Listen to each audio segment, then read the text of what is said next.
안녕하세요. 암요입니다. 오늘은 우리가 투자하면서 굉장히 자주 접하지만 의외로 그 의미에 대해서는 깊이 생각해 보지 않는 금융상품에 대해 이야기해 보겠습니다. 바로 인덱스 펀드 이야기를 해보려고 합니다. 인덱스 펀드라고 하면 보통 이런 생각을 하죠. 전문가가 어떤 종목을 고르는 것도 아니고 주가가 오를 것 같다고 사고 내릴 것 같다고 파는 것도 아닙니다. 그냥 S&P 500과 같은 지수를 정해놓고 그 지수를 따라가는 겁니다. 그래서 우리는 흔히 인덱스 펀드를 패시브 투자, 즉 수동적인 투자라고 부릅니다. 그런데 인덱스 펀드는 정말 패시브한 투자일까요? 기사 제목 보고 가시죠. Pray for index funds, just don't call them passive. 인덱스 펀드 만세, 하지만 그것을 패시브라고 부르지는 마라. Jack Bogle's creation has transformed markets and involves plenty of choices. 잭 보글의 창조물은 시장을 변화시켰고 그 안에는 수많은 선택이 존재한다. 인덱스 펀드라는 것이 지금은 너무나 당연한 투자 방식처럼 보이지만 처음 등장했을 때만 해도 전혀 그렇지 않았습니다.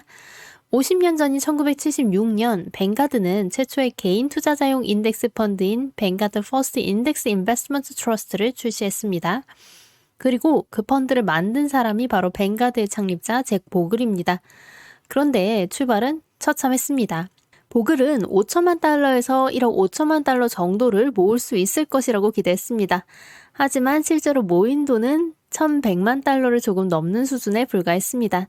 현재 가치로 환산하면 약 6,500만 달러 정도입니다.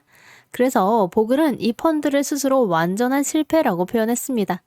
당시에는 인덱스 펀드에 대한 반응도 냉담했어요.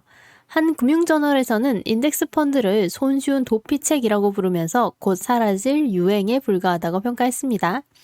개인 투자자가 이용할 수 있는 펀드 가운데 미국의 S&P 500이라는 주가 지수를 그대로 추종하는 것 외에는 아무것도 하지 않으려 했던 최초의 펀드였으니까요.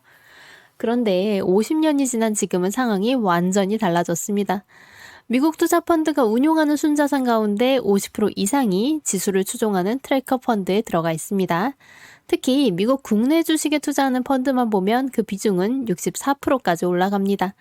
즉, 우리가 개인적으로 직접 인덱스 펀드를 사고 있지 않더라도 기업의 연금이나 대학 기금, 각종 투자 상품을 통해 이미 인덱스 펀드의 영향을 받고 있을 가능성이 높다는 겁니다.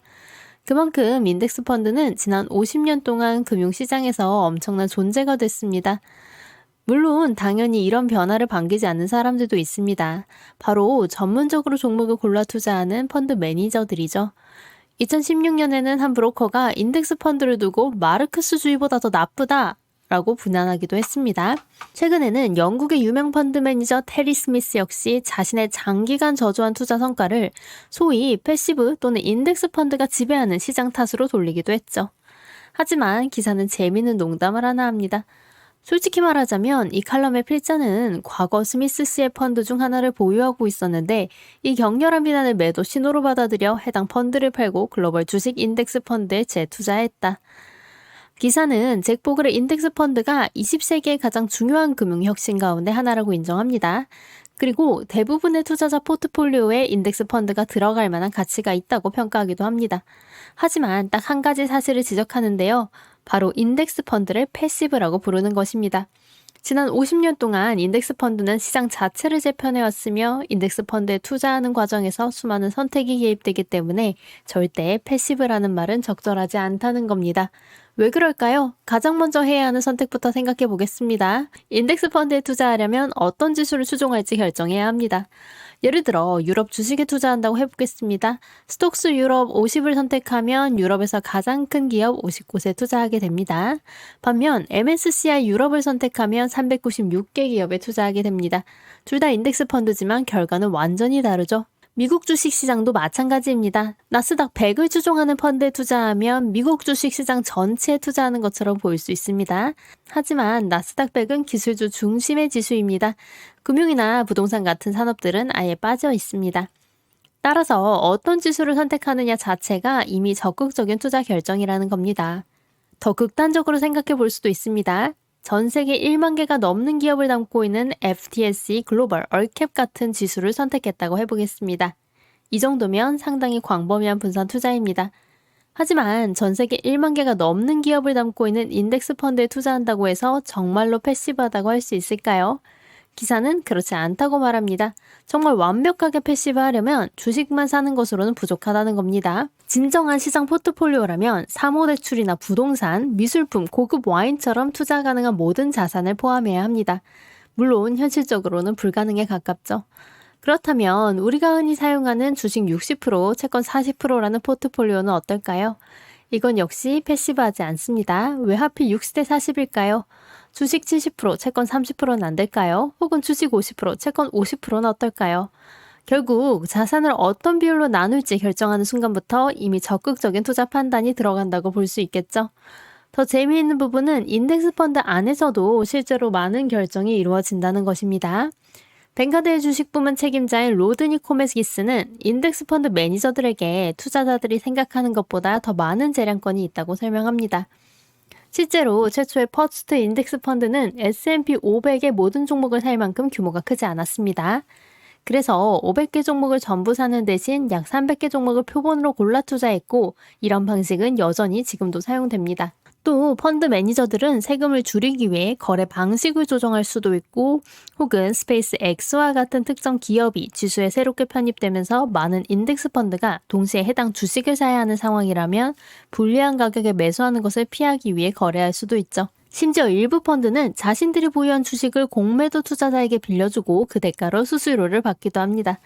즉, 겉으로 보기에는 지수를 그대로 따라가는 펀드이지만 그 안에서는 어떤 종목을 얼마나 사고, 언제 사고 팔고, 어떻게 비용과 세금을 줄일지에 대한 다양한 판단이 이루어지고 있는 겁니다. 하지만 인덱스 펀드의 탄생 50년이 지난 지금 더 주의 깊게 살펴봐야 하는 건 이뿐만이 아닙니다. 가장 중요하면서도 우려스러운 점은 바로 인덱스 펀드가 이제 시장의 가격 자체에 영향을 미치기 시작했다는 거죠. 생각해보면 조금 앞뒤가 안 맞는 말이기도 합니다. 인덱스 펀드는 엄청나게 커지긴 했지만 인덱스 펀드라는 상품 자체가 실제로 주식시장에서 가격을 결정하는 거래의 상당 부분을 직접 발생시키는 것은 아닙니다. 인덱스 펀드는 일반적으로 거래를 자주 하지 않기 때문이죠. 그런데도 여러 연구에서는 인덱스 펀드가 시장의 왜곡을 만들 수 있다고 지적합니다. 대표적으로 등장하는 것이 비탄력적 시장 가설입니다. 이 가설에 따르면 모든 자산은 주식에 투자하는 것처럼 고정된 자산 배분을 유지하는 펀드가 존재할 경우 주식시장으로 1달러의 자금이 들어올 때 전체 시장 가치는 3달러에서 8달러까지 상승할 수 있습니다. 조금만 더 자세히 살펴보죠. 주식시장의 공급은 단기간에 크게 늘어나지 않는 반면 연기금, 인덱스 펀드처럼 주식 비중을 일정하게 유지해야 하는 투자자들은 가격이 올라도 쉽게 매도하지 않습니다. 그래서 시장에 새로운 자금이 들어오면 이를 받아낼 매도 물량이 충분하지 않아 가격이 크게 움직입니다. 가격이 오르면 기존에 보유하고 있던 주식의 평가액도 함께 증가합니다. 그 결과 새로 들어온 1달러보다 훨씬 큰 규모로 전체 주식시장 가치가 증가할 수 있게 되는 겁니다. 주식시장에 1달러가 유입될 때 전체 시장 가치가 약 5달러 증가하는 효과가 있다는 거죠. 또 다른 연구에서는 인덱스 펀드로 들어가는 자금이 특히 규모가 큰 기업들의 주가를 불균형적으로 끌어올릴 수 있다고 주장합니다. 그렇다면 자연스레 이런 우려점이 듭니다. 어쩌면 인덱스 펀드 인기가 미래의 문제를 차곡차곡 쌓아가고 있는 것일지도 모른다. 인덱스 펀드 인기가 주식시장이 거품을 부풀리는 동시에 소수의 거대 기업들이 지배하는 구조를 더욱 굳혀놓고 있을 수도 있기 때문이다. 인덱스 펀드는 시장에 개입하지 않기 위해 만들어진 투자 방식입니다. 특정 종목이 오를 것인지 내릴 것인지 판단하지 않고 그냥 시장을 따라가겠다는 겁니다. 그런데 아이러니하게도 그런 투자자가 너무 많아지면서 오히려 시장 자체에 영향을 미치게 된 것이죠.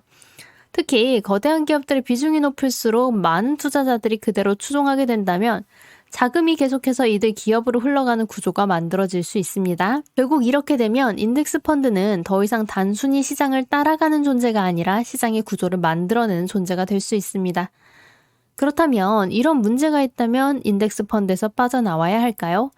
기사의 답은 의외로 간단합니다. 그렇다고 해서 인덱스 펀드에서 돈을 빼야 하는 건 아니라는 거예요. 왜냐하면 주식시장이 다시 폭락한다고 해도 인덱스 펀드는 여전히 시장의 평균적인 성과를 따라가기 때문에, 그리고 평균적인 주식 선별 투자자는 그 평균적인 수익률에서 더 높은 수수료를 뺀 결과를 얻게 됩니다. 결국 인덱스 펀드에는 이러니 저러니 해도 아주 본질적이고 강력한 장점이 하나 있습니다. 시장을 이기려고 하지 않고 시장 전체를 소유함으로써 평균적인 투자자가 얻는 성과에서 높은 비용을 지불하지 않아도 된다는 거죠. 기사의 마지막 문장은 매우 흥미롭습니다. In 50 years' time, it is a good bet that index funds will all be mightier yet. 앞으로 50년이 지나면 인덱스 펀드는 지금보다 더 강력한 존재가 되어 있을 가능성이 높다. 이제 정리해 보겠습니다. 간단하지만 재미있는 기사였죠? 저는 단순하게 인덱스 펀드에 투자해야 하는가 라는 질문을 떠올렸는데요. 막상 기사를 읽고 나니 오히려 조금은 더 근본적인 질문을 던져볼 수 있어 좋았습니다. 모두가 시장 평균을 추종하면 그 평균은 과연 여전히 시장의 진짜 모습을 보여주는가 하고 말이죠. 인덱스 펀드는 개별 종목을 분석하는 수고를 줄이고 낮은 비용으로 시장 전체에 투자할 수 있게 만들어졌습니다. 그리고 이건 분명 지난 50년 동안 가장 성공적인 금융혁신이라 부를만 하죠. 하지만 그 성공이 너무 커지면 또 다른 문제가 생길 수 있다는 걸 이제 알게 되었습니다. 모두가 같은 지수를 사고 같은 대형주를 보유하고 같은 방식으로 시장을 추종한다면 시장을 따라가는 인덱스 펀드가 오히려 시장을 움직이는 쪽으로 바뀔 수 있다고 말이죠. 그리고 이것은 앞으로 더욱 중요한 질문이 될 수 있습니다. 인덱스 펀드가 시장을 가장 효율적으로 반영하는 도구인지 아니면 시장을 점점 더 획일적으로 만드는 힘인지 투자자라면 고민해 볼 수밖에 없는 거죠. 가장 패시브한 투자 방식이 어쩌면 가장 적극적으로 시장을 변화시키고 있으니까요. 오늘 준비한 내용은 여기까지입니다. 재미있게 들으셨다면 구독과 좋아요 부탁드려요. 다음에도 흥미로운 이야기로 돌아오겠습니다. 감사합니다.